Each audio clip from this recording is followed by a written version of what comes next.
Olá, Helena. Antes de mais, obrigado por ter aceitado fazer esta entrevista.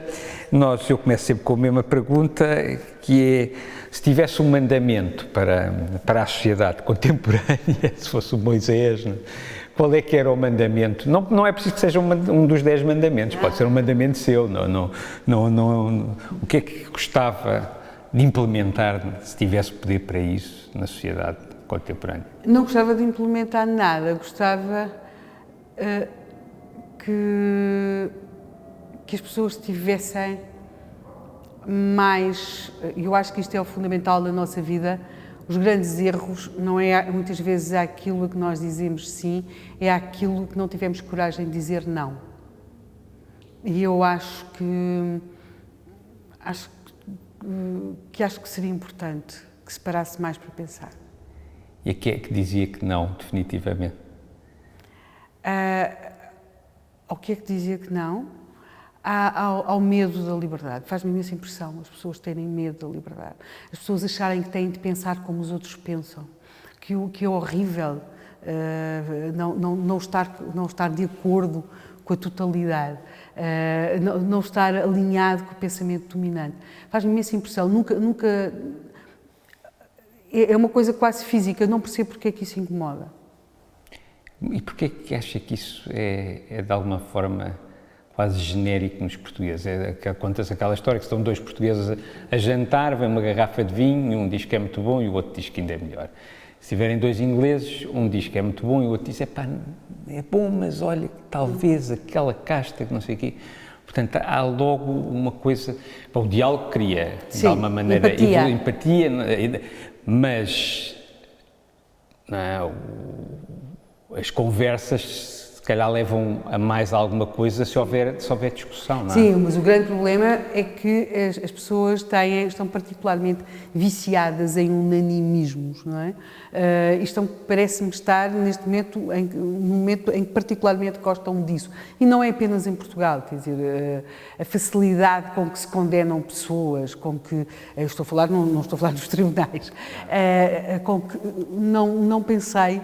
Repara, eu nasci em 1961, portanto, eu não pensei chegar agora em 2020 e de repente tudo parece mal e não se pode dizer isto, quer dizer, de repente parece que caímos numa casa assombrada dos terrores da nossa infância. Parece mal, não se diz isso, é proibido censurar filmes.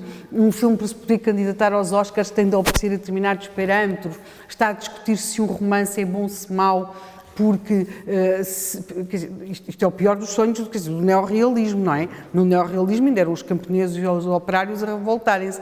Agora temos de ver, analisar se um filme ou se um livro é transfóbico ou não é transfóbico, ou se é antirracista. Quer dizer, os quadros, discute-se se há determinados quadros que podem estar num museu ou não. Nada disso tem sentido, como é evidente. Eu só me lembro, aqui há uns anos, no Jardim Zoológico, era uma espécie de um tigre que apresentava assim uns sinais antigos, não é? Falava-se em retromutação, não faço a menor ideia se o termo é correto, se não, e se era esse o caso particular daquele animal. De facto, ele tinha um aspecto diferente, quer dizer, mas podia ser só uma questão de aspecto, não faço nada, não desconheço completamente. Uma mutação genética ou qualquer coisa. Mas eu acho que nós temos assim aspectos de retromutação em termos de liberdades neste momento, sim. Mas já que estava a falar disso, há um caso que agora está super em cima da mesa, que é aquele poema que há um rapaz ou uma rapariga que colou um poema. Sim. E que o poema realmente não era muito agradável para os polícias. Eu já me leram o poema, já ouvi o poema, não me lembro exatamente. Qual é que é a sua posição em relação a isso? A polícia prendeu, acho eu, e agora está a haver julgamento, ou vai haver julgamento. Acha que a polícia não deve ter poder para intervir? Quer dizer, como é óbvio agora, temos de perceber o seguinte, não é? O que também nós não podemos é achar que temos umas entidades que são os possíveis bombos da festa e todo o resto da sociedade são, parafraseando o Clint Eastwood, tudo uns floquinhos de neve, não é? Portanto, neste momento, Imagine que isto vê-se muito nas questões religiosas. Nós temos imensos humoristas, artistas, por essa Europa fora, corajosíssimos, dizendo mal e ironizando, que é muito fácil, porque o material é apetitoso, todas aquelas coisas da Igreja Católica. Agora, pergunto-lhe quantas peças é que já se conseguiram fazer, sketches, com, por exemplo, com os muçulmanos. Nós temos, aliás, o caso das caricaturas do Charlie Hebdo, não é? Eles voltaram a republicá-las agora e existe o problema de se considerar se é blasfémia ou se não é blasfémia, se a nossa legislação deve ou não punir a blasfémia. Portanto, aquilo que nós temos neste momento e aquilo que estamos a viver é, por um lado, sociedades que têm uma hipersensibilidade em determinados setores e depois temos outros que eu penso, talvez por um espírito mimético, também pensam que se deve sacar assim, quer dizer, essa hipersensibilidade. É claro que não faz sentido uma intervenção desse género, mas não faz para ninguém, não é? Agora, nós não podemos estar a considerar que é uma grande ilustração, e é de facto uma ilustração em que se põe um preservativo no nariz de um Papa, mas depois, ao mesmo tempo, acharmos que o Charlie Hebdo não pode publicar determinadas caricaturas. Não interessa se eu gosto ou se eu não gosto delas. Eu não lhe disse se gosto ou não da caricatura com o preservativo no nariz do Papa ou daquelas caricaturas ironizando com os muçulmanos que o Charlie Hebdo publicou. Aliás, não gosto sequer da maior parte das caricaturas do Charlie Hebdo porque são muito violentas. É um tipo de humor que não é muito meu. Mas temos de entender que não podemos viver numa sociedade de indignações seletivas. Por isso aí tem uma posição parecida com a do Ricardo Araújo Pereira, que acha que só se deve punir, isto é uma malandrice, por isso é que não é do mesmo quadrante político dele, mas nisso se calhar tem uma opinião parecida com a dele, e não só com a dele, também com a do Mexia, ou com as pessoas todas do Governo Sombra, que de certa maneira defendem um pouco a liberdade de expressão na totalidade, onde eles acham que deve haver, então, travões, é quando a coisa passa para o lado físico. Portanto, acha que sim, claro, que em termos... E há coisas que, aliás, há coisas que estão previstas na lei, há coisas que são do domínio do bom senso. Não faz sentido... Como o quê? Por exemplo, se tem, imagine, e às vezes as televisões aí são um pouco... Não só. Pessoas, por exemplo, com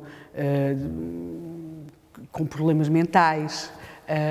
Agora, para pessoas que estão em situações de fragilidade. Não se podem defender. Quer dizer, não, exatamente, mas acho que aí é mais uma questão de bom senso.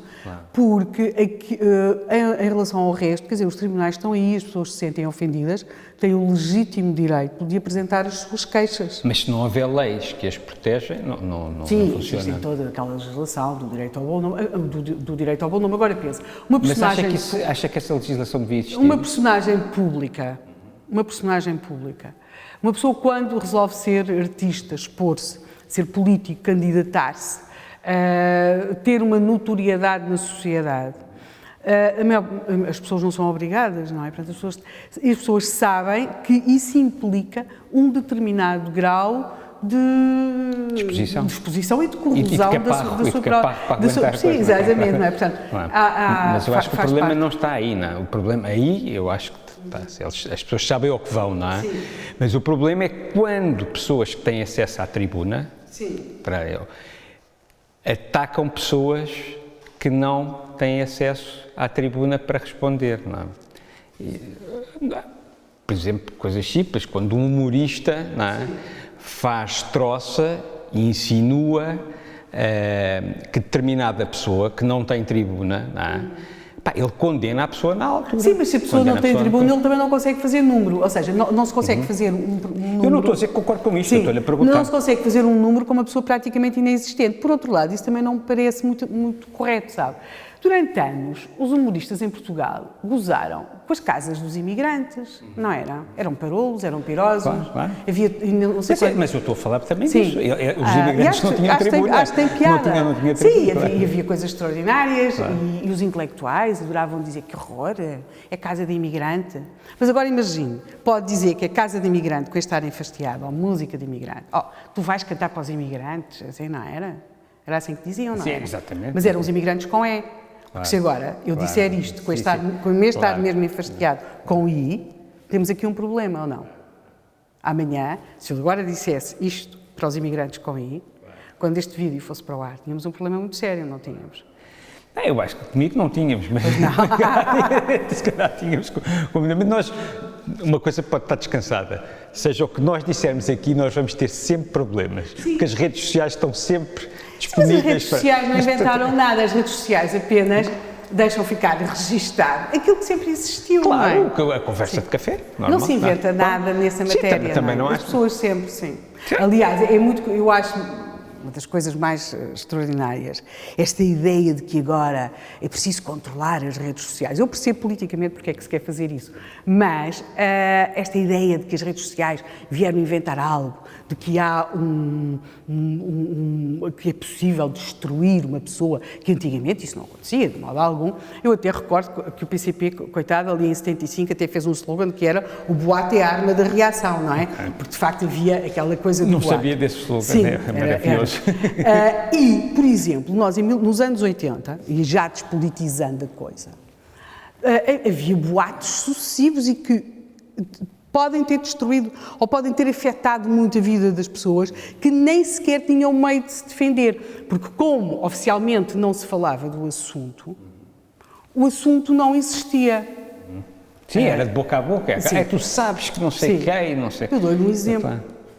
O boato acerca das doces. Era o que eu ia dizer. E elas não se podiam defender. Extraordinário, aquilo é horroroso. E não apenas elas, temos o caso de um jogador, naturalmente não é? nunca apareceu na televisão, nunca apareceu na rádio, foi de Temos boca o a boca. caso de um jogador que estava no Benfica, não é? E que passou para um outro clube que não era tão importante quanto o Benfica era. Portanto, temos de perceber que hoje, efetivamente, continuam a surgir factos que não são verdade sobre as pessoas, mas talvez elas tenham mais meios, eu não estou a dizer de se defender, mas de dar a sua versão dos factos. Então e porquê é que acha que a esquerda quer de alguma maneira pôr aí a mão? Porque está a perder esse território só por isso, não é? Porque, como é óbvio, considera que pode vir dali algo que ponha em causa o seu discurso oficial, não é? Se quisermos, a esquerda tornou-se mantém um discurso, não é, da mudança, do progressismo, mas está profundamente reacionária no sentido de defesa da situação. E situação em Portugal é quase que um nome para um regime. E, portanto, tudo o que possa escapar a esse controlo surge-lhes como uma subversão. Não são os primeiros a que acontece isso na história. Então e porquê é que a direita, quando esteve no poder, não conseguiu dar cabo disso de alguma maneira? Bem, eu acho que não conseguiu, quer dizer, essa ideia do dar cabo é uma expressão que eu não gosto. Eu acho que eu preferia... Porque é que não consegue... Como é que não conseguiu lançar os alicerces? Porque é que não consegue criar um discurso? Claro, com certeza. É uma questão que eu me tenho interrogado muito. Eu acho que é a chave para o sítio onde estamos agora, em que a direita está completamente longe do poder, porque eu acho que, se calhar, o último governo de direita, que foi do Passos de Coelho, não foi tão direita como nós achamos e não deixou, se calhar, os alicerces eu acho que há duas coisas. Em relação ao governo Passos Coelho, eu acho que se tem de ter em conta que é um governo que chega para cumprir um programa que nem sequer tinha anunciado. É muito particular. É um governo que governa em circunstâncias muito particulares. Portanto, descolando desse governo, eu creio que há um problema que é uma ratoeira em que caíram, se quiser, os políticos do centro. E aí eu poria o centro-direita e o centro-esquerda. E que é, nós não discutimos esses assuntos. Não, deixa ficar isso para o Bloco, não se vai discutir agora esses assuntos. E, portanto, ou seja, foi-se deixando ficar, primeiro, se quiser, para a extrema-esquerda e depois para a extrema-direita, assuntos que eram realmente importantes para as pessoas. Nós ficámos, os políticos do centro levaram, desde antes da crise, só falavam de dinheiro, só falavam de economia, não é? Era o crescimento, a inflação, o PIB, não é? Só falavam de dinheiro. E a vida das pessoas, o dinheiro é importante, de facto, mas a vida das pessoas tem muitas outras coisas. E tem questões que as preocupam. E, portanto, nessas questões que as preocupam, os seus políticos não falavam delas. Mas alguém falou. E, portanto, quando alguém falou, já era um pouco tarde, não é? E deixou de haver discurso dos políticos do centro para esses assuntos. Este não é um caso exclusivo português, de modo algum. Aconteceu noutros países. Por exemplo, no caso espanhol, eles confrontam-se neste momento com o facto, por exemplo, eles tiveram governos de maioria absoluta do PP, e porque é que houve determinado tipo de legislação que se deixou manter, uma legislação que se tornou um verdadeiro inferno. Estou a falar do caso das leis de memória histórica e todas essas coisas, não é? Que na prática, quer dizer, regimes que já acabaram, infelizmente que acabaram, como é o caso do franquismo, quer dizer, estão a ser mantidos como se estivessem vivos, não é? Para criar aquelas situações de antagonismo político. Eu acho que o símbolo disto tudo, se quiser, é, por exemplo, o general Franco, que foi retirado do Vale dos Caídos, com uma cerimónia que teve uma cerimónia religiosa e civil, que teve uma retransmissão pelas televisões públicas espanholas, maior que a transmissão das missas e das celebrações não religiosas pelas vítimas do Covid, ou seja, é como se fosse necessário acalentarmos a ideia de que os fascismos estão aí. Eu acho que se pudessem, empalhavam o Franco, o Salazar, para todos os dias temos aquela missa de corpo presente. Claro. Eu tenho uma ideia sobre porque é que acho que isso acontece, mas a minha ideia não interessa muito, o que interessa aqui é a ideia da Helena, que é, eu acho que essas transformações nunca são feitas pelo PSD, ou seja, centro-direita, nem pelo PS, centro-esquerda, porque a sociedade portuguesa é bastante dominada pelo setor público. E, mais do que a sociedade, o eleitorado. Entre reformados e funcionários públicos, nós temos uma fatia gigantesca do eleitorado. E eu acho que esses partidos, para terem muitos votos, estão sempre dependentes. O que é que acha sobre isto? Eu acho que tem razão agora. Nem sempre foi assim. E isso nota-se muito, se quisermos, exatamente em 75, 76. Em 75, 76 havia e estamos a falar de 75, 76, quer dizer, o 25 de Abril tinha sido em 74. E, portanto, era tudo muito mais próximo. E, curiosamente, quando vivíamos em plena ideia de que, durante o pré, não é, do fascismo, eu acho que, apesar de tudo, em 75, esta era apesar de tudo, um cenário que não era completamente desacertado, tendo em conta, o que a mim me parece espantoso é em 2020, não é? Mas em 75 é curioso que todas estas coisas do cenário do fascismo para aqui, do fascismo para lá, e o que havia era uma sociedade, para já, demograficamente muito mais nova, muito menos dependente do Estado e que, portanto, quando começa aquela emergência de fascismos e de fascistas por todo o lado, como uma forma de controle da sociedade, pura e simplesmente não quis saber. Não quis saber. É a célebre frase do Almirante Pinheiro de Azevedo, não é? Do da merda para o fascista. Já estava farto de ser chamado fascista. Se quisermos, o Almeida Santos, Partido Socialista a dizer, quando lhe dizem, mas a Revolução deu mais uma passada, assim, mas eu é que já não acompanho a passada da Revolução, não é? E depois são todas as outras pessoas que gritam, quer dizer, o Soares com os paranoicos, não é? Ele considera que esse discurso é um discurso de paranoicos. E, portanto, o que houve era, numa sociedade muito menos dependente do Estado, muito mais jovem e com líderes, se quiser, que não confundiam o carisma com aquilo que as sondagens dizem de nós. E, portanto, não percebi agora. Com aquilo que as sondagens dizem deles, não é? Nós passámos... Isso é muito engraçado o que está a dizer você. Acho que não confundir o carisma com as sondagens, com o que as sondagens dizem. Pensaram mais a médio e a longo prazo. Claro, um político com carisma é um político que passa necessariamente por fases de grande impopularidade. Não é? E isso, se reparar, nós hoje estamos reféns de uma espécie de telegénicos. De políticos com carisma. Não é bem de carisma, é de políticos populares.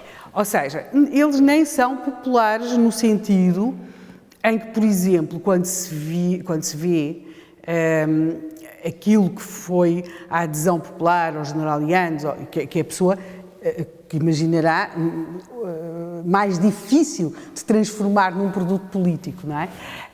Ou quando vê o que foi Mas eu acho que os portugueses gostam disso. Ou quando é a adesão a Mário Soares, ao Sá Carneiro, a Álvaro Cunhal, que de facto tem o seu povo, não é? Aquilo que tem hoje, estas pessoas todas tinham uma história.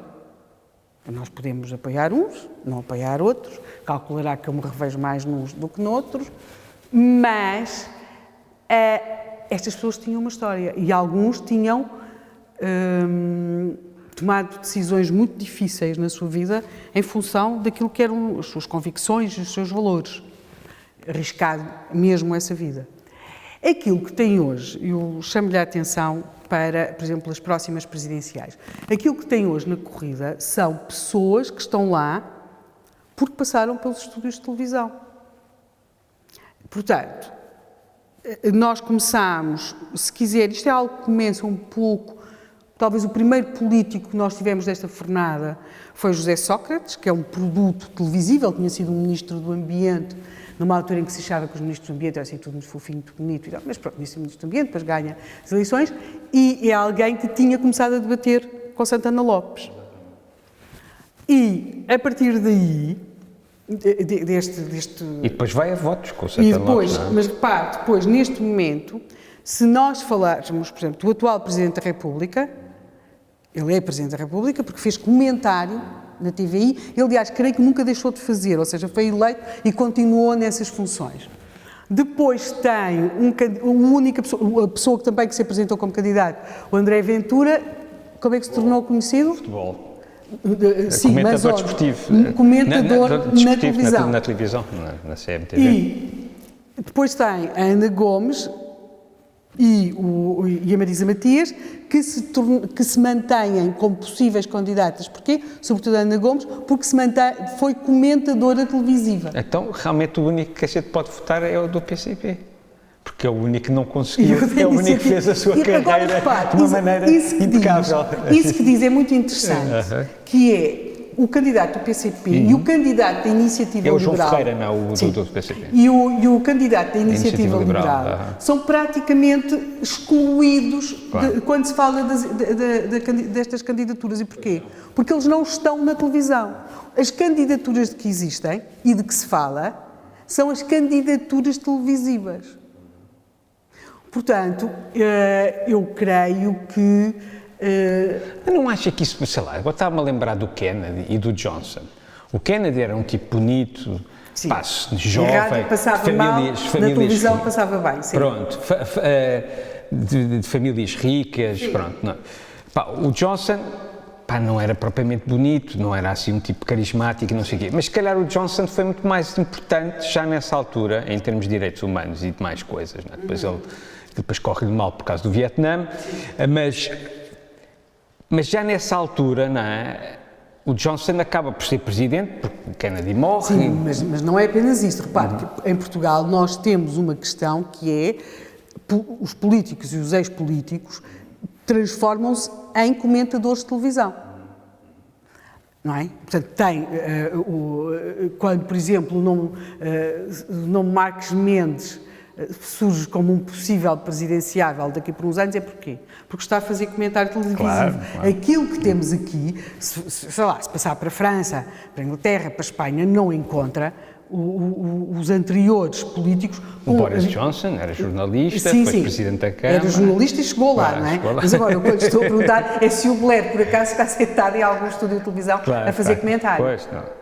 Não, eu costumo ir, por exemplo, ao Farias, a Carides, não sei o quê. Sim. Mas eu percebo o que é que está a dizer e acho que tem toda a razão. Ou o Sarkozy. Sim. Digamos que aqui o fenómeno... E não estamos a ver a Merkel a seguir a sair, pronto. Pois será pouco provável também. Portanto, há aqui um lado de personagens que estão viciadas na popularidade. Se quisermos, naquela linha das audiências, que sabe, as televisões... Quem está viciado na popularidade são os eleitores, isso é que é o problema. Também, provavelmente, não é? Temos uma geração de políticos que se habituou a todos os dias, muitos deles telefonam para os editores de programa para saber quanto é que teve de audiência o programa dele na véspera. Sim, isso eu já percebi que há muita dependência das audiências. E, portanto, confundir isto com aquilo que é o carisma, eu não estou a dizer que eles sejam piores pessoas. Claro.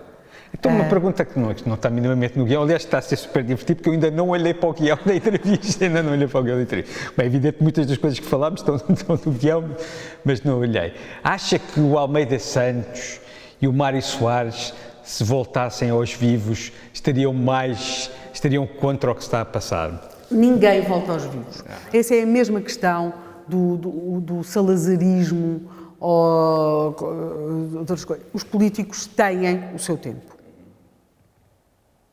E provavelmente perceber o momento em que devem sair é das decisões mais complicadas na vida de um político. Eles são rockstars, é como os músicos. Mas façamos aquela exceção consabida dos Rolling Stones. Portanto, consabida essa exceção. Parece que vão durar mais tempo. Exatamente, aliás, penso que... Não percebo. Que ficarão cá para sempre. Ou seja, no dia em que eles deixarem de estar, ou a Rainha da Inglaterra, o nosso mundo terá mudado radicalmente, não é? E, portanto, eu acho que essa ideia do voltar, se o político A, B ou C voltar, os políticos não voltam. Porque os políticos são de um tempo, são produtos de um tempo. E isso é um... Mas, por exemplo, o Churchill volta. Ele volta, não é? Mas não volta assim tanto tempo depois. Volta alguns anos, volta 10 anos. Mas mesmo assim, se quiser, é visível que o seu tempo... Pois, era. Sim. O seu tempo já não era aquele. Claro. E isso eu penso que é das coisas mais importantes num político. Saber que o seu tempo acabou. Então agora pela primeira vez vou olhar aqui para o guião e vamos andar tudo para trás e vou-lhe perguntar, Helena, como é que chegou onde... Isso parece um bocadinho conversa do como é que se chama? O personagem do Herman, do Serafim Saudade. Qual é que foi o seu percurso, não é? O que é que estudou, o que é que influenciou, o que é que foi determinante para a sua opinião ideológica que tem agora, que naturalmente era diferente há 30 anos. Claro que era diferente, não é? Ainda bem. Isso é uma coisa que eu fico bastante contente. A espécie, em princípio, evolui, não é? Exatamente. Eu nasci em 61, não é? E portanto, eu gostava muito de ler. Portanto, lia imenso, lia tudo. Literatura, história, tudo. A folha da necrologia dos jornais, as páginas dos anúncios. Eu sou daquelas pessoas que são um risco, não é? Porque se há anúncios com muito que ler, eu leio tudo, não é? Tinha um vício. Agora, nestas fases dos transportes públicos, mas as pessoas já não leem tantos jornais nos transportes públicos. Sou daquelas pessoas horríveis que metem a cabeça no jornal dos outros. Aconteceu-me uma vez uma pessoa perguntar-me no metro de Lisboa, já posso virar a página? Foi extraordinário, não é? Pronto. Porque é assim, aquelas revistas das testemunhas de Jeová, leio tudo. Portanto, este lado de leitora compulsiva Eu acho que foi talvez das coisas mais importantes que talvez tenha sido determinante. Eu depois acabei a ser professora de português, dei vagamente umas aulas de latim ainda, do pouquíssimo que sabia de latim, ou nada. Porque estudou português na Sim, Universidade de Letras. eu estudei na Universidade Nova, fiz estudos portugueses, já tinha tido latim no liceu, portanto eu apanho o 25 de Abril no liceu. O seu pai não ouvia? Apanhei o 25 de Abril no primeiro ano do liceu. Depois tenho aquelas fases todas, não é? Características desses períodos. Como é que viveu? Porque eu tinha mais ou menos 14, 15 anos, não é? Pronto. Nasci em 61. Como é que viveu aquela parte, portanto, o pré, que é, portanto, 74, 80, sim, não é? Claro, com enorme entusiasmo, com aquelas militâncias vagas, com aquelas militâncias nas organizações de extrema-esquerda maoísta. Extrema-esquerda maoísta? Sim. E se me perguntar, quando é que foi o primeiro momento, era óbvio que calculará que aquelas coisas das internacionais, os Unidos na Fome, que nós não tínhamos nada a ver com aquilo, quer dizer, não havia nem fome, nem operários nas organizações, não havia nada disso. E a dada altura, talvez o primeiro embate é perceber que aquelas organizações eram muito mais autoritárias que as estruturas que nós combatíamos. Eram excepcionalmente puritanas, eram... Puritanas, sim. Mas isto por influência da Igreja? Apesar da Igreja não existia... Eu sei, mas o que eu quero dizer... Não, mas o que eu quero dizer não é isso, é que eu acho que as mesmas pessoas que lá estavam tinham que ter, se calhar, educações... O problema era mesmo o Mao Tse-tung. Era mesmo o Mao Tse-tung. O meu problema era mesmo o Mao Tse-tung, não é? Note que isso é muito interessante. Mas era mais puritanismo para os outros, porque parece que não era assim puritano. Aqueles jornais, nomeadamente, quando há as primeiras idas à República Popular da China destas organizações, uma das coisas que eles achavam extraordinário, que dão como um grande exemplo, é que na China as pessoas não perdiam tempo com relações amorosas, nem com expressões burguesas de amor, nem com nada dessas coisas. E, portanto, era o seu extraordinário puritanismo, o que, apesar de tudo, é incompatível com a adolescência em qualquer fase da vida, penso eu, do planeta Terra. Portanto, apesar de tudo, a biologia dá-se mal com os totalitarismos, felizmente. E depois perceber que, além do seu puritanismo, eram extraordinariamente autoritárias e tinham coisas, eu lembro-me que achei particularmente chocante, que era coisas como sessões de autocrítica.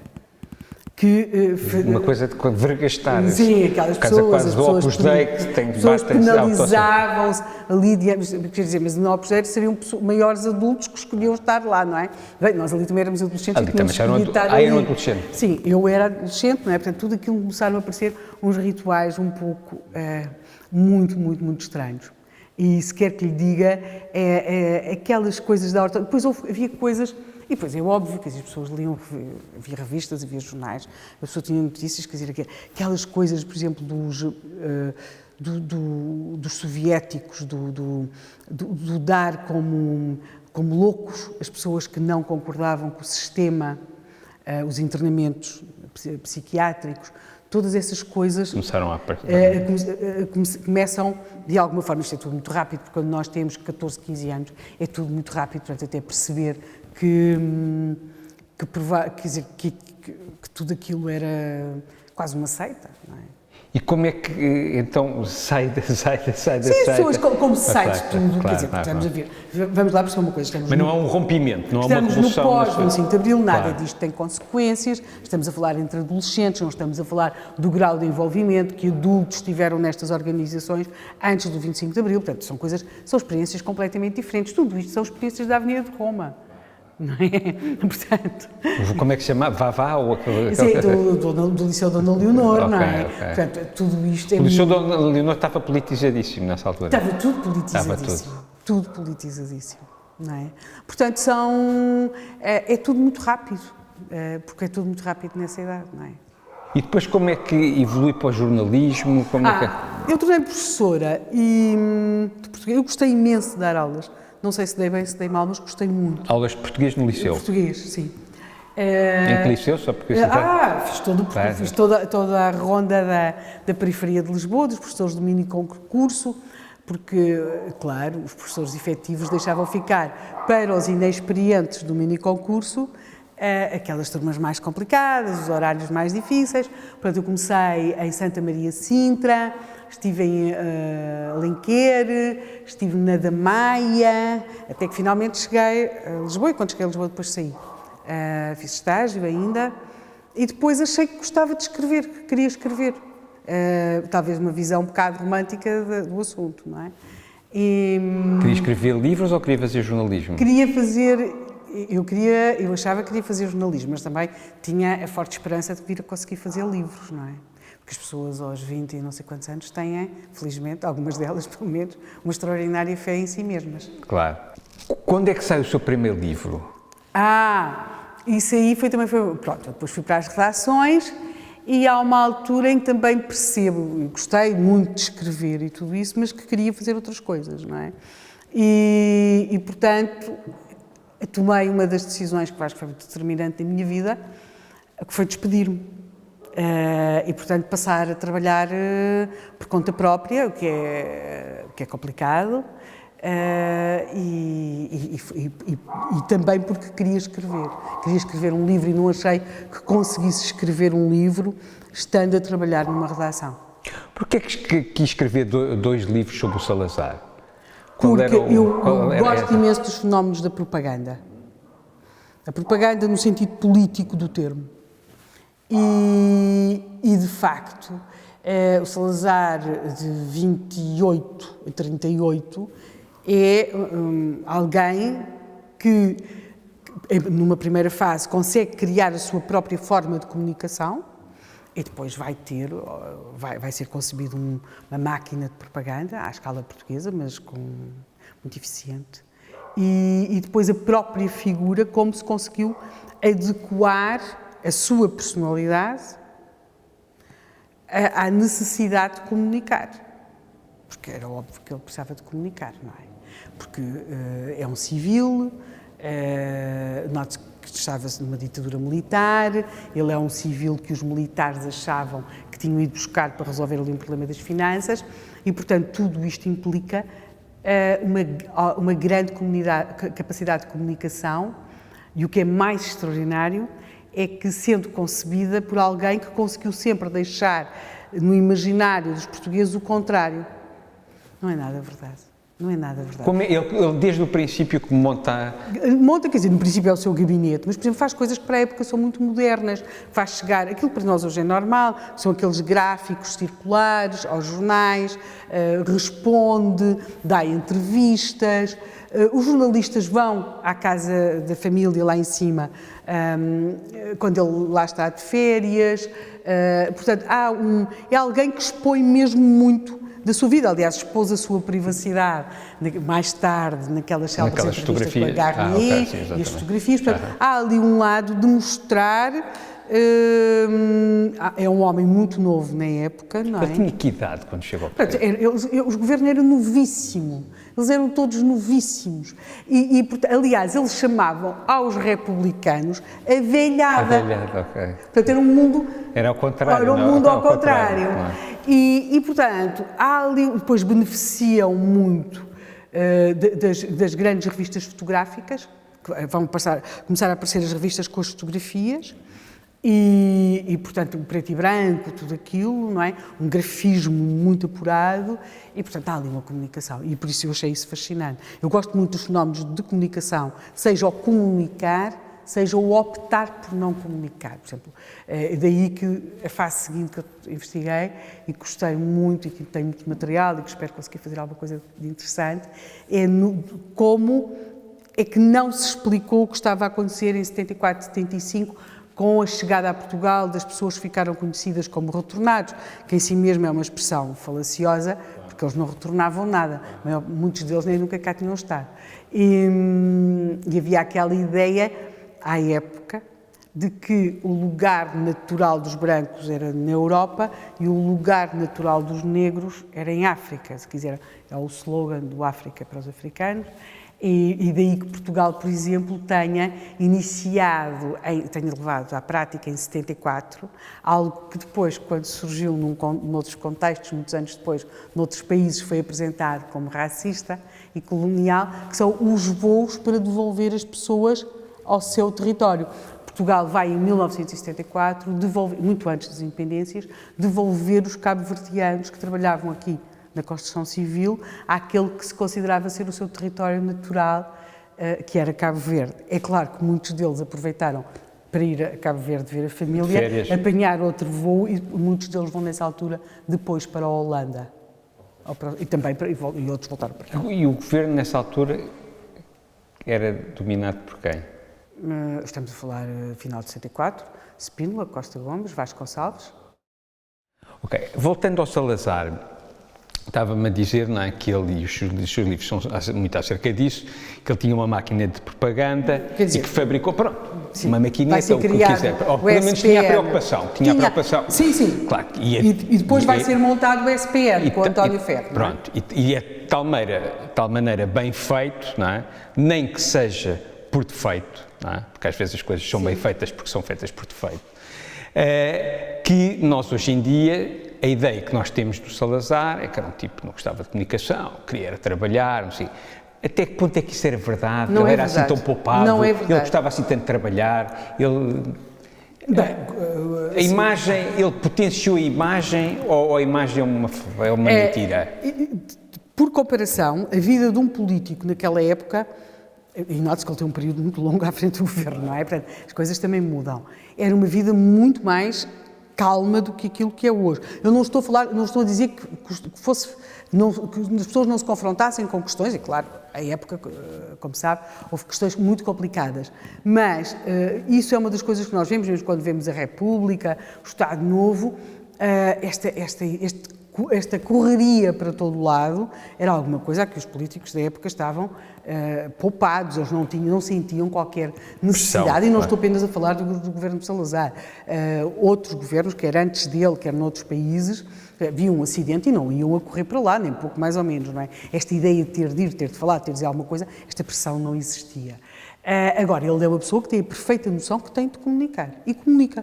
Aliás, vai comunicar muito bem no início através dos jornais, vai usar depois muito a rádio, porque a rádio já existia, depois é criada a emissora nacional, onde são colocados os chamados ultras do regime, portanto, aquela gente, do Rolão Preto, do Henrique Galvão, que portanto são os ultras do regime, se quiser, os nacional-sindicalistas, pode ser um pouco, em alguns casos, fascistas, e portanto vão muito para a rádio, até que depois o Salazar não era um adepto dos movimentos de massas, não é?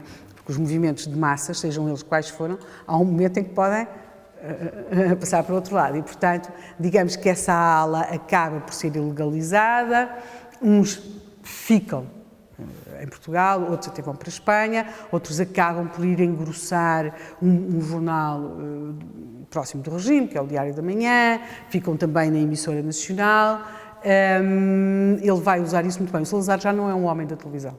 Claramente, o homem da televisão vai ser o Marcelo Caetano, com as conversas em família, e é o primeiro político a usar a televisão com muita eficácia. Ele é um professor, um excelente professor, e usa a televisão com uma mestria extraordinária. E, aliás, pode dizer-se que o marcelismo foi mais interventivo na televisão, se quiserem ter... Esquece o certo fazer o resto, se calhar, não é? Do que o salazarismo. O Salazar, quando aparece na televisão, já é um homem, é um homem de outro tempo, não é? É um homem velho. Já não é o homem novo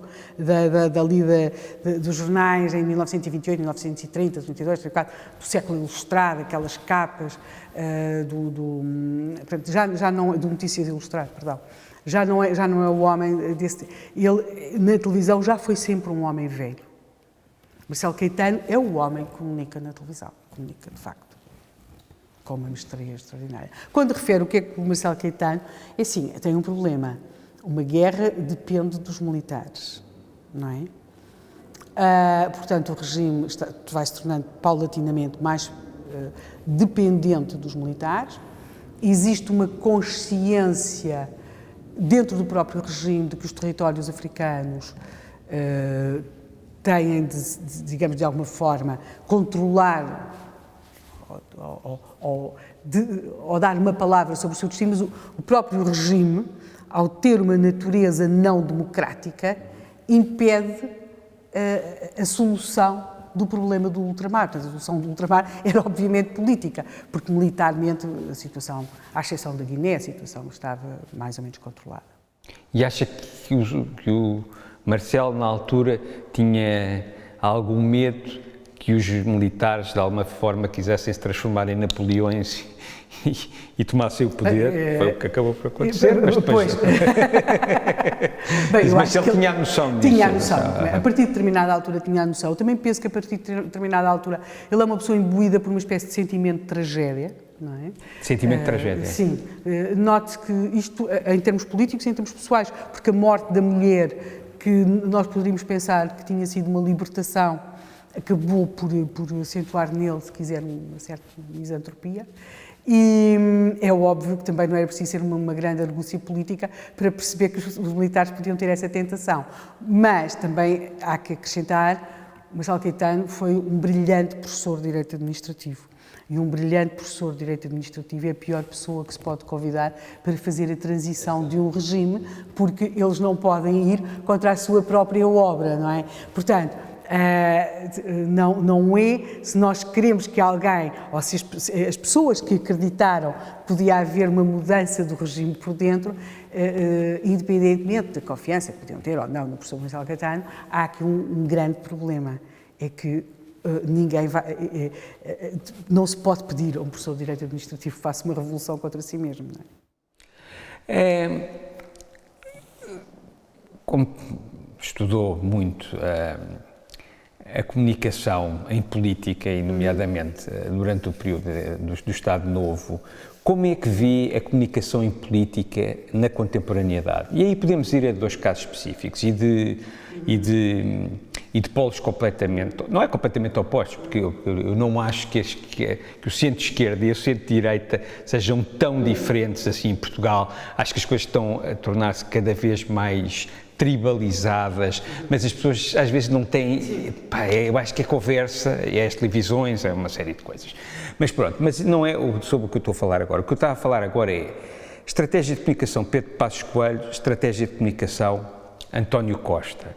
Como é que acha que cada um agiriu? Porque, por exemplo, o Pedro Passos Coelho, ele era um tipo muito do aparelho, não é? Um tipo muito do aparelho, não é? E que teve ali a sua vida no seguinte, depois de repente aparece e parece quase um Salazar, que vende uma ideia de, que naturalmente ele até é assim, eu não o conheço pessoalmente, mas que não gasta dinheiro, que anda no seu carro, no seu Renault 5, não tem o Renault 5, estou a brincar, e vai para o Algarve de Renault 5, e que nos aviões, vai em turística. Eu tenho uma posição muito clara. A primeira é a seguinte, se de facto ele não tem dinheiro pessoal, é essa vida que tem de fazer. E um dos grandes problemas... Mas o que eu lhe estou a perguntar é mais uma vez a mesma coisa que perguntei em relação ao Salazar, e depois vamos ao Costa a seguir, que é, se acha que em relação ao Pedro Passos Coelho, qual era a parte que era comunicação, qual é que era a parte que era realidade? Bem, a parte dos seus rendimentos, penso que era a que se sabe, não é? E, portanto, eu acho que um dos grandes problemas, que acontece não apenas com os políticos, acontece, por exemplo, também muito com os jornalistas, e acontece também com muitos de nós na nossa vida comum, e que é, eu acho que deve ser extraordinário, ou deve ter grandes vantagens em alguns momentos ser rico, mas fazer vida de rico sem ser rico pode levar-nos a situações muito, muito, muito complicadas. E isso eu penso que é alguma coisa que aconteceu claramente em Portugal, por exemplo, se calhar com José Sócrates, não é? Sim, aí acho que pouca gente discorda disso. Ou seja, nós temos de entender que há limitações. Se Passos Coelho percebeu isso, em relação aos rendimentos que teria, acho que é um facto a seu favor. Se não tinha dinheiro para fazer férias noutro lugar, e não as fez, acho que isso mostra, sobretudo, um extraordinário bom senso. Porque, sendo político, tal, e penso que, apesar de tudo, estando no futebol ou num clube de futebol, sendo dirigente futebolístico, ainda isto se acentuará mais, o poder é muito fácil. As pessoas que oferecem coisas, as pessoas que proporcionam coisas, as pessoas que trocam coisas, mesmo que aparentemente nada disso esteja a acontecer. E, portanto, eu acho que, quando eu disse no princípio desta nossa conversa que o mais importante é saber dizer não, eu acho que o mais importante num político é saber dizer não. Se reparar, a grande parte das coisas que aconteceram terríveis com os nossos políticos não foi tanto porque disseram que sim, foi porque não disseram não a certas coisas. Portanto, excluindo este lado das finanças pessoais de Passos Coelho, de facto não conheço, as circunstâncias em que ele vai assumir o poder de alguma forma facilitam o tomar de certas medidas, porque Portugal, em certa medida, também só é reformável de fora, excluídos os golpes militares, que tornou-se um país que só é reformável de fora. Portanto, ele tem um programa que é apresentado como uma imposição externa e, portanto, nesse sentido está mais ou menos facilitado o seu discurso, grande parte daquele discurso vai ser ancorado aí. Agora, eu acho que o grande momento de comunicação de Passos Coelho, e não sei se voluntário, quer dizer, voluntário não foi, porque que é um político revela-se quando ele não deixa cair o governo diante do imprevisível. Ou seja, se eles fossem para lá para resolver com um calendáriozinho, até acredito que os diretores-gerais fariam muito melhor que eles, não é? Um bom diretor-geral da administração pública até faria melhor. Um político é alguém que tem de ser capaz de enfrentar o que não está previsto. Tem que ser inconsciente. E, portanto, tem de ter a consciência do momento. E foi isso que aconteceu no Irrevogável. Ou seja, de facto, todos nós achávamos que o governo ia cair, não é? Aquele extraordinário mestre da arte da comunicação, que é Paulo Portas, que é, porventura, um dos políticos que melhor comunica em Portugal, deixa-se enredar numa teia extraordinária, uma coisa inimaginável, não é? Com ministros e secretários de Estado do CDS a dizer que não saem do governo, ele sem se perceber o que é que ele vai fazer, o Presidente da República, presumo que para lá do estado da fúria, portanto já no estado assim, do derreter, e o Passos Coelho mantém-se. E consegue criar, naquele momento, um perfil. E, porventura, hoje as pessoas recordam-no muito por isso. Portanto, se me perguntar se ele tem a agudez da comunicação, nos momentos... Se ele tem o quê? Não a sagacidade da comunicação, nos momentos muito difíceis parece ter. Sem dúvida, ou seja, nos outros não sabemos, porque, entretanto, não... E acha que ele tomou gosto dessa nova personagem que ele, de alguma maneira, se calhar cria por acaso, como está a dizer, e percebe que aquilo é para se mostrar, porque também a gente pode mostrar que diz que não é?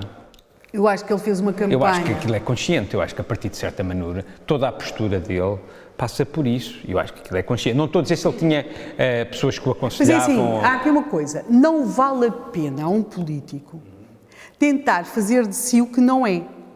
A pior coisa que deve acontecer é uma pessoa estar na política com não sei quantos assessores a dizer ou para sorrir, ou para dar beijinhos, ou para não falar, ou para falar. A sorte, no caso do José Sócrates, aquilo funcionou. Não, ele era mesmo assim.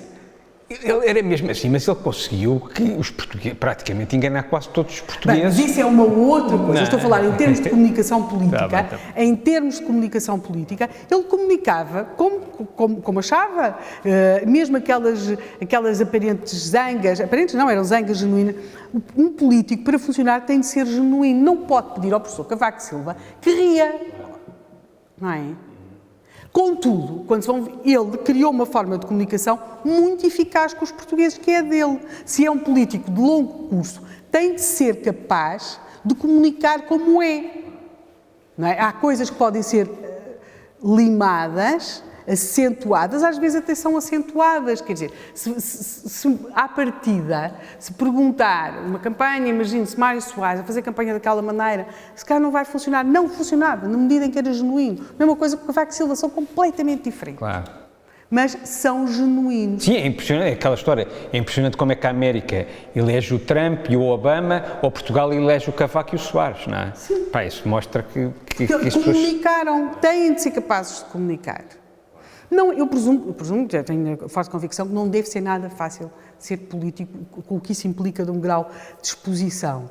Portanto, o clique que acontece quando eles conseguem comunicar com as pessoas sendo o que são. Depois, se dizem verdade, se dizem mentira, se prometem o que sabem que não podem cumprir, essa é outra história. E onde é que estão agora mudando? Onde é que foi o clique do António Costa? Bem, o clique do António Costa, eu recordo que ele perdeu aquelas eleições. Eu sei, não é? Não, Perdeu aquelas eleições. O clique é aí logo, não, eu acho que não é logo, eu acho que ele ganha a popularidade logo. Não houve, na altura, um clique, não é? Eu acho que o clique dele é o Centeno. Sim, as eleições correram-lhe muito mal, a campanha correu-lhe mal. Sim.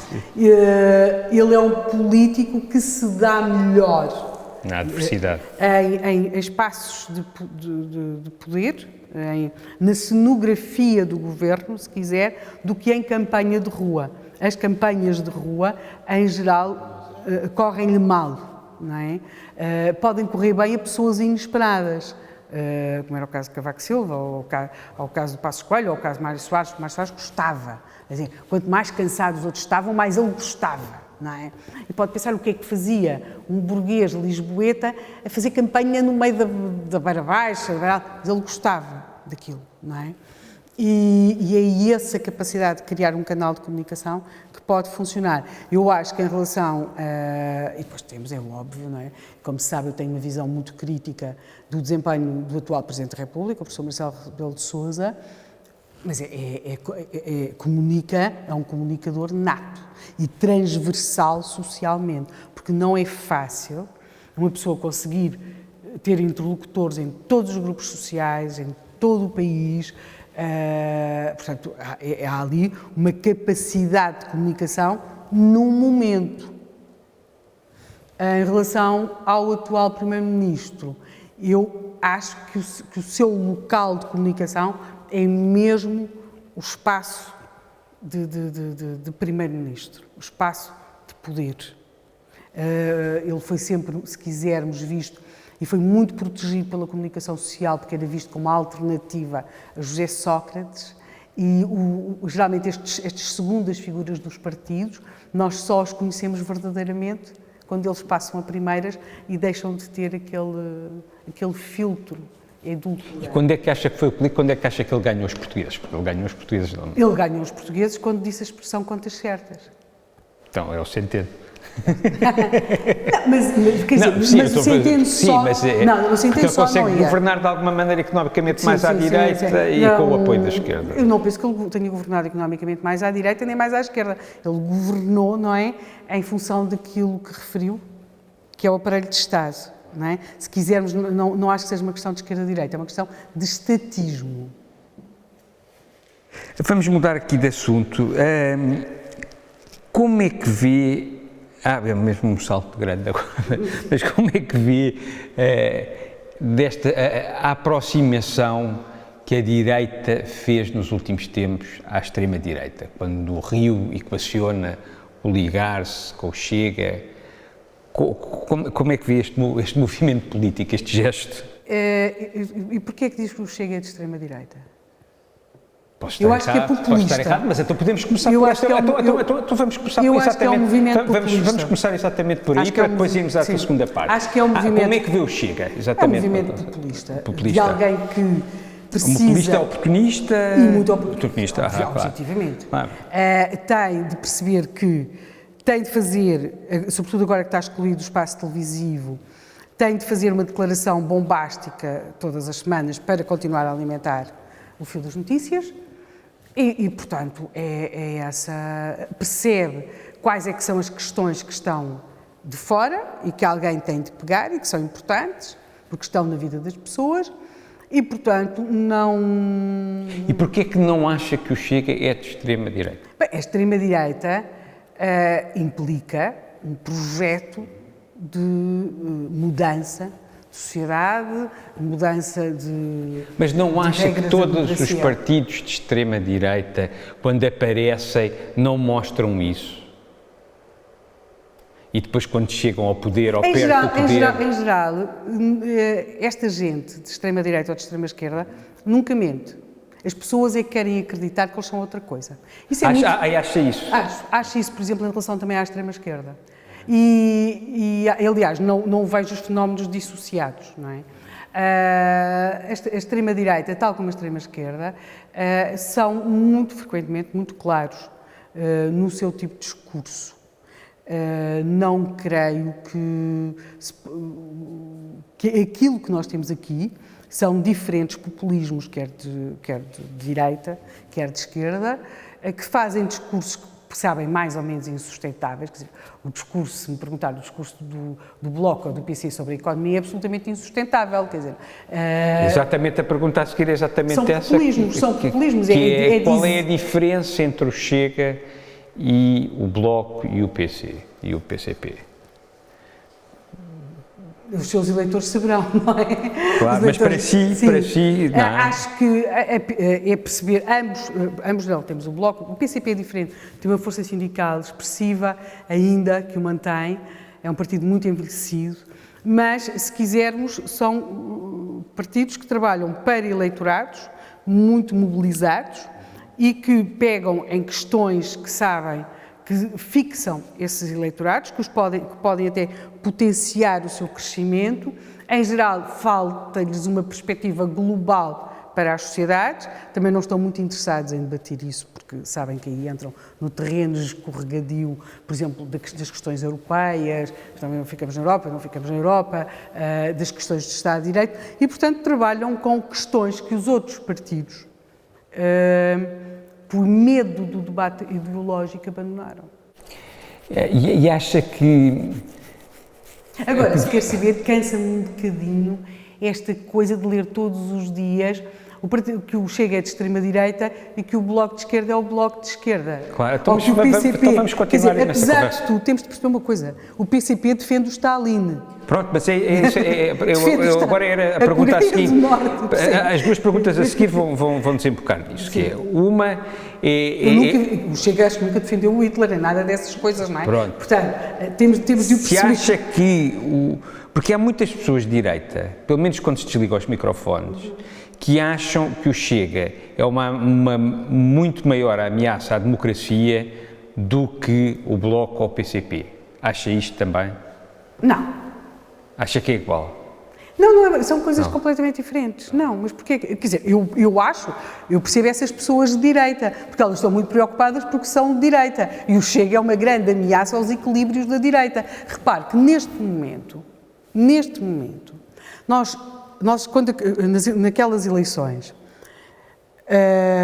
antes de começarmos a ter esta coligação de esquerda e antes de termos tido o mandato descrispante do Presidente Marcelo Rebelo de Sousa, em Portugal o Partido Socialista ainda aspirava a fazer uma maioria absoluta, não conseguiu e por isso fez aquela aliança que eu acho que nunca devia ter acontecido.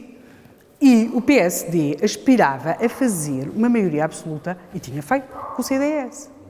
O que nós temos neste momento é uma situação completamente diferente. Eu percebo essas pessoas de direita, porque neste momento o que eles discutem é se conseguem ser governo com o Chega. Ou seja, o CDS praticamente desapareceu, o PSD está a baixar e, portanto, objetivamente, quando olham, eu acho que é natural que achem que o Chega é uma grande ameaça. Mas o Chega é uma grande ameaça não é ao regime democrático, é uma grande ameaça dentro daquilo que eram as divisões tradicionais da direita. E que essa direita deixou que acontecesse, mas isso, o suicídio é livre, não é? Portanto, se a direita... Já voltamos a isso, só uma última pergunta ainda sobre o PCP e o... Aqui é mais direcionada em relação ao PCP. Acha que o PCP está adormecido ou acha que o PCP ainda pensa, ainda tem Porque o PCP, de alguma maneira, no programa quer mudar o regime, não é? Como é que acha que o PCP lê a coisa? Diz, a gente já estamos velhos, está, pronto, a gente aqui que vamos manter os 10% e continuamos ali a ter alguma influência, ou acha que ainda há alguém lá que pensa que vai mesmo mudar o sistema? Bem, eu acho curioso, nós habituámos a conviver com um partido stalinista com uma bonomia que certamente deixará ficar a outros povos mais sensatos. Por isso é que eu estou a perguntar isto, que é para perceber se acha que... O PCP é um partido que conseguiu uma influência no regime muito superior ao número de votos que tem. E isso consegue... Mas através das centrais sindicais. E isso consegue através de uma gestão notável feita pelo Dr. Álvaro Cunhal do pós-25 de novembro de 1975. Portanto, o Dr. Álvaro Cunhal deixou a extrema-esquerda pendurada na rua e salvou o Partido Comunista. E note-se que havia homens, à época, o caso de Jaime Neves é o mais conhecido, não é? Que tinham consciência que isso tinha acontecido, ou seja, o 25 de novembro é muito, se quiser, contra o PCP, mas, na verdade, o Álvaro Cunhal, nas negociações que manteve, conseguiu preservar, com Melo Antunes, não é? Conseguiu as negociações que manteve com Melo Antunes, conseguiu preservar o PCP, e uma das declarações marcantes do golpe do 25 de novembro é quando existe aquela comunicação na televisão. Porque o Melo Antunes, na altura, estava do lado do Yanes. Sim, claro. E, portanto, tinha feito, era o grupo dos 9, e, portanto, o Melo Antunes vem dizer que o PCP faz parte do regime. Claro, negocia. Pronto, eu sabia claramente que havia quem aspirasse à ilegalização do PCP. Portanto, o PCP, o Álvaro Cunhal, que depois até vai fazer uma viagem pelos países de leste, esteve na RDA, tem as coisas a mainarem um pouco. Em 76, Portugal tem eleições, são eleições duríssimas, com mortes, tudo complicado, mas o PCP tinha conseguido alguma coisa notável, e que era o seu poder no aparelho de Estado mantinha-se intocado. Ou seja, os militares iam regressar aos quartéis, mas o PCP nunca saiu do aparelho de Estado. E, portanto, em ministérios, como era o caso do Ministério da Educação, na Agricultura, em todas as coisas ligadas à cultura, vai manter uma presença muito superior à expressão eleitoral que tinha. Depois tinha uma força sindical e note-se que há uma coisa, a Constituição dá o monopólio da negociação em contratação coletiva a sindicatos cuja representatividade pode ser nula. Quem, aliás, escreveu muitíssimo bem sobre isso foi o nosso ministro Mário Centeno. Portanto, sobre essa questão, eu penso que, aliás, ele usa a mesma expressão monopólio da discussão da contratação coletiva. Portanto, essa força sindical não quer dizer que estejam muitas pessoas nos sindicatos, quer dizer que temos pagos pelo Estado um número desproporcionado de funcionários públicos afetos à chamada luta sindical. Quando às vezes tinha as suas fúrias com a CGTP, José Sócrates fazia questão de revelar quantos funcionários do Ministério da Educação é que estavam destacados para essas funções. Foi das raras vezes em que nós sabemos quantos eram. Quantos médicos é que estavam do Ministério da Saúde destacados para essas funções e, portanto, o PCP conseguiu isso durante anos. Estava a perder muito isso, e não foi por acaso que eu aqui referi José Sócrates, porque era um processo que já vinha atrás e que José Sócrates acentuou, que depois se vai acentuar com o governo Passos Coelho e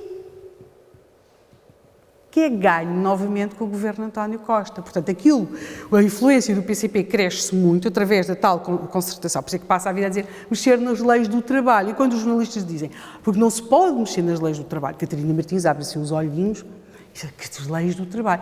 Não é lei do trabalho para o trabalhador, nada. É a influência dos sindicatos nas portarias, chamadas portarias de extensão, que dão aos sindicatos um poder para negociar em nome não se sabe de quem. Porque Portugal tem, quer nas associações patronais, quer nos sindicatos, digamos que representações mais ou menos fictícias. E, portanto, o PCP conseguiu, magistralmente, ou seja, tem engolido sapos aqui com estes governos de António Costa, aquelas coisas todas terríveis e não sei quantas e tal.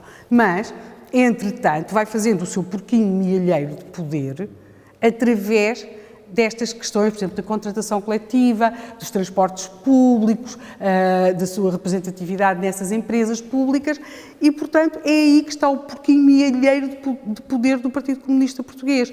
É claro que é uma estrutura envelhecida, curiosamente, mas note-se, sobrevivente, porque eu pergunto-lhe onde é que estão os outros partidos comunistas que existiam na Europa.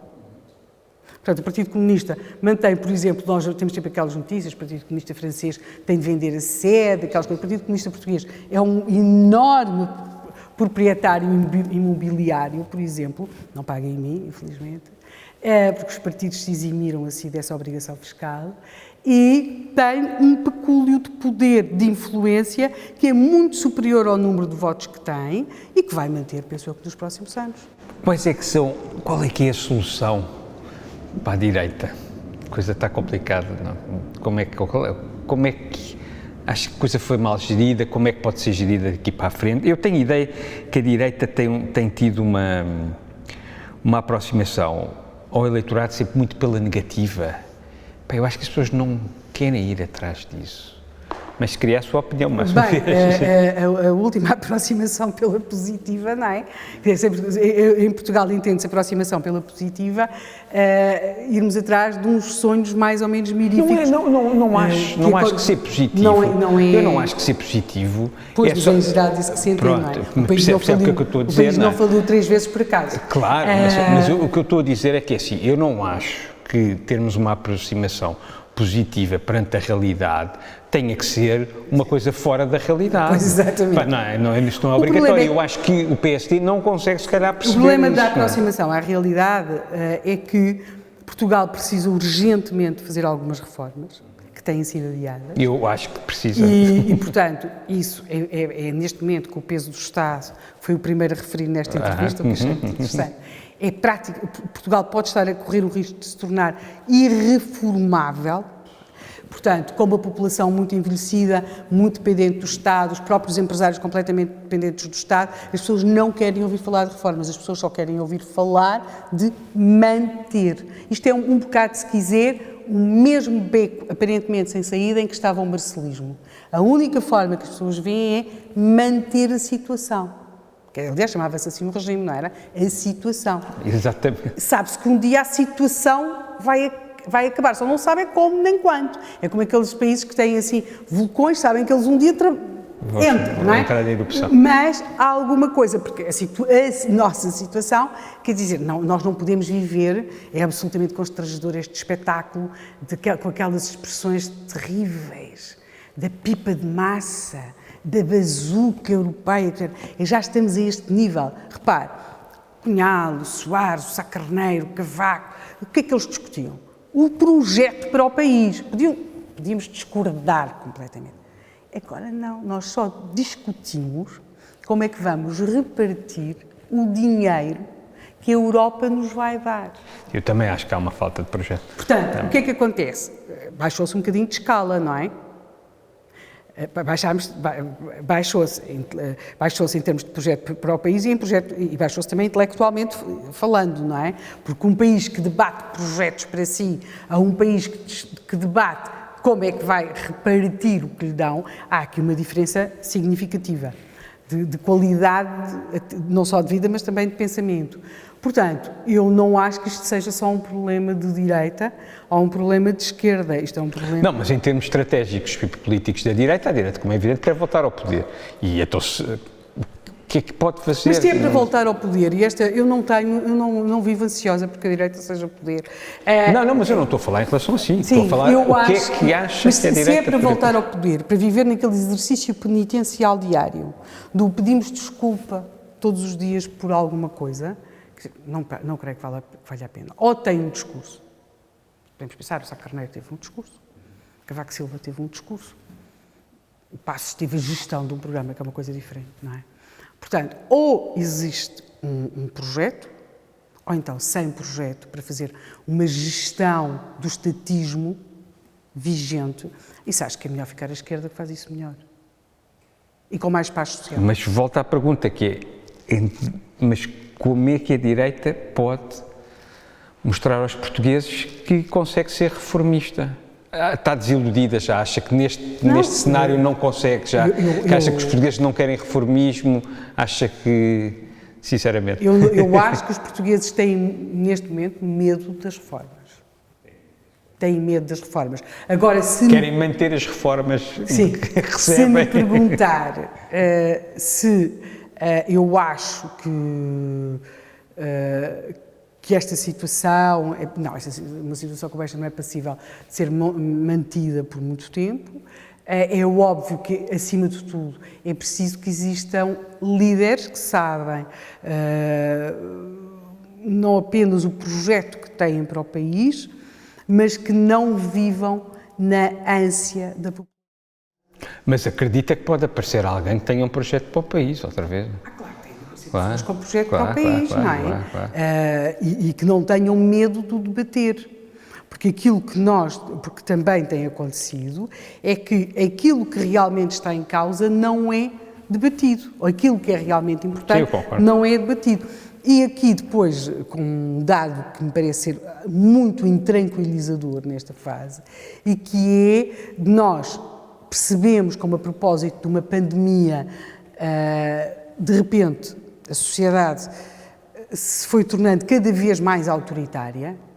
Eu acho absolutamente extraordinário que se esteja a discutir o eventual risco para a democracia de umas conjecturas do André Ventura, quando nós temos todos os dias a acontecer medidas sem explicação e que, de facto, estamos a ficar menos livres. E, portanto, eu pergunto, imaginemos que, cavalgando isto, alguém de um partido, seja de direita, seja de esquerda, mas mais extremado, chega ao poder, nem precisa de se mexer muito, já foi tudo feito antes, não é?